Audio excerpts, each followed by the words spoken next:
حکایت نمبر 19 ندامت کے آنسو۔ ایک خوشحال آدمی سارنگی بجایا کرتا تھا۔ اس کی آواز پر مرد و عورت، بچے سبھی قربان تھے۔ کبھی مست ہو کر گاتا ہوا جنگل سے گزرتا تو چرند پرند اس کی آواز سننے کے لیے جمع ہو جاتے۔ ان بھول بھلیوں میں جب یہ عمر گزار بیٹھا اور بڑھاپے کے آثار نمودار ہو گئے تو آواز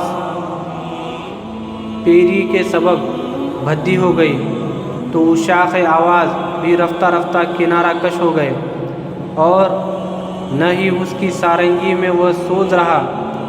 اب وہ جدھر سے گزرتا کوئی پوچھنے والا نہ ہوتا۔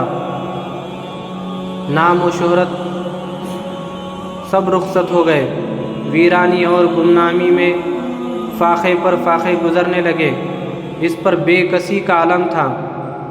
خلق کی اس خود غرضی کو دیکھ کر ایک دن بہت مغموم ہوا اور دل میں کہنے لگا، یا اللہ، جب میں خوش آواز تھا تو مخلوق مجھ پر پروانہ وار گرتی تھی اور ہر طرف میری تواضع ہوتی تھی۔ اب بڑھاپے کی وجہ سے آواز خراب ہو گئی ہے تو یہ ہوا ہوا پرست اور خود غرض لوگ میرے سائے سے بھی گریزاں ہو گئے ہیں۔ ہائے، ایسی بے وفا مخلوق سے میں نے دل لگایا۔ یہ تعلق کس درجے پر پرفریب تھا۔ کاش میں آپ کی طرف رجوع ہوا ہوتا، اپنے شب و روز تیری ہی یاد میں گزارتا، اور تبھی سے ہی اور بس تجھی سے ہی امیدیں وابستہ رکھتا، تو آج یہ دن نہ دیکھنا پڑتا۔ سارنگی بجانے والا دل ہی دل میں نادم ہو رہا تھا اور آنکھوں سے آنسو جاری تھے۔ اس نے ایک آہ بھری اور خلق خدا سے منہ موڑ کر دیوانہ مدینہ منورہ کے قبرستان کی طرف روانہ ہو گیا اور ایک پرانے غار نما گڑھے میں جا بیٹھا۔ روتے ہوئے اس نے عرض کیا، اے اللہ، آج میں تیرا مہمان ہوں۔ ساری مخلوق نے مجھے چھوڑ دیا ہے، تو اب تیری بارگاہ کے میرے لیے کوئی پناہ گاہ نہیں ہے۔ اے اللہ، بیگانے سب ہو چکے ہیں، اپنے پرائے ہو چکے ہیں، اب سوائے تیرے میرا کوئی آسرا نہیں۔ سارنگی بجانے والا اس طرح آہوازاری میں مشغول تھا اور اس کا دل خون کے آنسو رو رہا تھا۔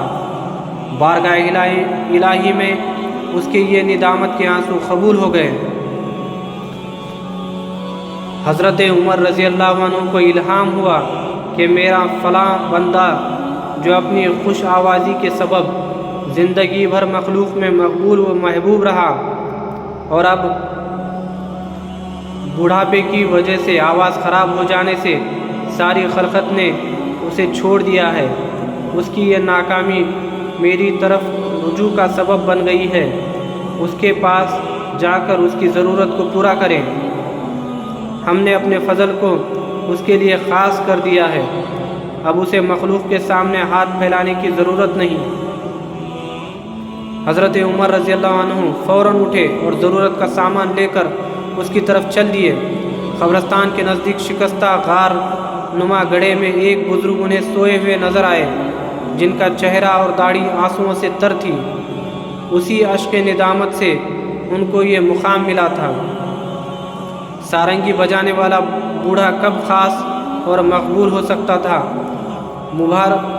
مبارک ہوا، راز پنہا مبارک ہو۔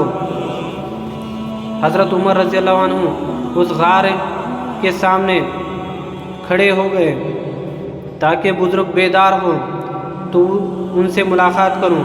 اسی آشنا میں حضرت عمر رضی اللہ عنہ کو چھینک آ گئی، جس سے ان کی آنکھ کھل گئی۔ خلیفۃ المسلمین رضی اللہ عنہ کو دیکھ کر غلبہ ہیبت سے وہ کانپنے لگے۔